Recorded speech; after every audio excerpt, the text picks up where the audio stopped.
BCCI जो दुनिया के क्रिकेट बोर्ड को चलाती है उसे इंडिया के कुछ प्लेयर आग दिखा रहे थे, तो जाहिर सा बात था कि बीसीसीआई को गुस्सा आना ही था। और बीसीसीआई ने ये मन बना लिया था कि इस बार तो तगड़ा मैसेज देना है, और इसलिए दो ऐसे प्लेयर को चूज किया गया जो कि बिल्कुल ही बात नहीं मान रहे थे, क्योंकि वो अपने ना तो डोमेस्टिक के लिए खेल रहे थे, नए नए बहाने बना रहे थे नहीं खेलने के। और जब T20 यानी कि IPL का जब बात आ रहा था तो वो ट्रेनिंग करने के लिए जा रहे थे अपने फ्रेंचाइजी के लिए। तो अब बीसीसीआई को आ गया गुस्सा और लगा दी लताड़। और जब दो प्लेयर के ऊपर गाज गिरी, ईशान किशन और श्रेयस अय्यर, तो ईशान किशन के पास तो कोई मौका नहीं था, क्योंकि ईशान किशन की डोमेस्टिक टीम अब जो है क्वालिफाई की ही नहीं थी रणजी में। लेकिन श्रेयस अय्यर के पास एक मौका था, क्योंकि मुंबई ने क्वालिफाई कर लिया था, जबकि उनको कॉन्ट्रैक्ट लिस्ट से बाहर कर दिया गया है। लेकिन बात यहाँ पर आती है कि बीसीसीआई ने ऐसा किया क्यों? क्योंकि दो प्लेयर अगर बात नहीं ही मान रहे थे तो इतना बड़ा डिसिप्लिनरी एक्शन लेने की जरूरत क्या थी? तो बीसीसीआई दुनिया के क्रिकेट बोर्ड को भी देख रहा था, क्योंकि सारे ही प्लेयर जो है अपने बोर्ड को आग दिखा रहे थे और जिसको जैसा मन हो रहा था वैसा कर रहे थे। अब आप कुछ एग्जाम्पल सुन लीजिए कि किस तरीके से दूसरे देश के प्लेयर्स अपने बोर्ड को आग दिखा रहे हैं। पाकिस्तान की अगर बात करें तो हारिस रऊफ ने तो अपने बोर्ड को सीधा कह दिया कि तुमको जो करना है करो, मैं BBL खेलूंगा। और वो BBL खेलने के लिए चले गए और फिर वहां पर से इंजर्ड हो गए और आ गए। अब जो है वो अपनी टीम के लिए नहीं खेल सकते।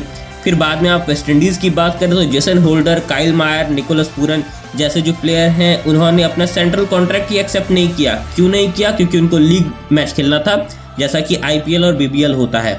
उसके बाद आप बांग्लादेश की बात करें तो साकिब अल हसन एक प्लेयर हैं जो कि रिटायर्ड भी नहीं हुए हैं, लेकिन वो इलेक्शन लड़ रहे हैं। और इलेक्शन सिर्फ नहीं लड़े, इलेक्शन के बाद वो चले गए लीग मैच खेलने के लिए, और वो सेंट्रल कॉन्ट्रैक्ट लिस्ट में भी उनको उनके बोर्ड को रखना पड़ा। क्यों रखना पड़ा? क्योंकि इनके पास अब पैसा बहुत है और ये बोर्ड को ही आग दिखा रहे हैं। अफगानिस्तान का भी वही हाल है। मुजीबुल हक, नबीलुर रहमान, फजल अल फारूकी, उन्होंने बोल दिया कि हमें तुम सेंट्रल कॉन्ट्रैक्ट ना दो, मुझे चलेगा, लेकिन लीग प्लेयर तो हम खेलेंगे। और आखिरी में बोर्ड को उनके कदमों में झुकना पड़ा, क्योंकि उनके पास वैसे प्लेयर ही नहीं है जो उनके टीम के लिए खेल सकें। और लास्ट में वो लीग प्लेयर भी खेलते हैं और उनको सेंट्रल कॉन्ट्रैक्ट भी मिल गया। लेकिन आप अगर इंडिया की बात करें तो IPL दुनिया की सबसे बड़ी लीग है और सबसे ज़्यादा पैसा जो है इसी में मिलता है। और इसलिए बीसीसीआई ने ये साफ कह दिया है कि भाई तुम IPL खेलो, लेकिन बाहर जो दुनिया में लीग हो रही है वहाँ पर नहीं खेल सकते हो। लेकिन IPL ही इन प्लेयर को इतना ज़्यादा पैसा दे देता है कि अब ये सोच रहे हैं कि ये बीसीसीआई को ही आग दिखा देंगे। और यही कारण था कि बीसीसीआई ने डिसिप्लिनरी एक्शन लिया, ताकि जो आने वाले प्लेयर हैं उनको उनकी औकात जो है हमेशा पता रहे।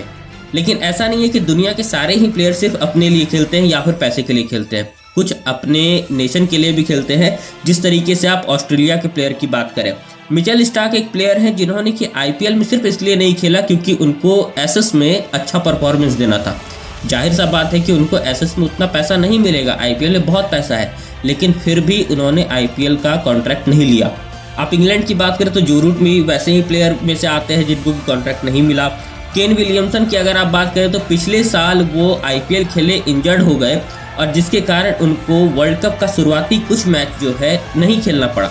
और इसी बात की चिंता बीसीसीआई को रहती है कि अगर ये प्लेयर लीग मैच में इतना ज़्यादा इन्वॉल्व रहेंगे तो कहीं ऐसा ना हो कि जब नेशन का बारी आए तो ये प्लेयर परफॉर्मेंस ही ना करें। और वैसा ही होता हुआ दिखाई दे रहा है कि जितना भी वर्ल्ड कप आता है, जो भी बड़ा मैच होता है, वहाँ पर ये प्लेयर नहीं चलते हैं या फिर कोई ना कोई इंजर्ड रहता है। लेकिन जैसे ही IPL का समय आता है तो सारे प्लेयर फिट हो जाते हैं। और इसीलिए ये भी अनुमान लगाया जा रहा है कि हो सकता है कि अब ऐसा कोई नियम आ जाए कि पहले आपको इंडियन टीम के लिए खेलना पड़ेगा, उसके बाद ही आपको IPL का कॉन्ट्रैक्ट मिलेगा। और अगर ऐसा होता है तो भारतीय क्रिकेट का भविष्य बच जाएगा। दोस्तों, आप क्या सोचते हैं जरूर से नीचे कमेंट बताइएगा। और क्या ईशान किशन और श्रेयस अय्यर के ऊपर ये जो डिसिप्लिनरी एक्शन हुआ है, आप इससे सहमत है या नहीं? दोस्तों, आज की इस वीडियो में फिलहाल इतना। मिलते हैं किसी और वीडियो में, तब तक के लिए गुड बाय।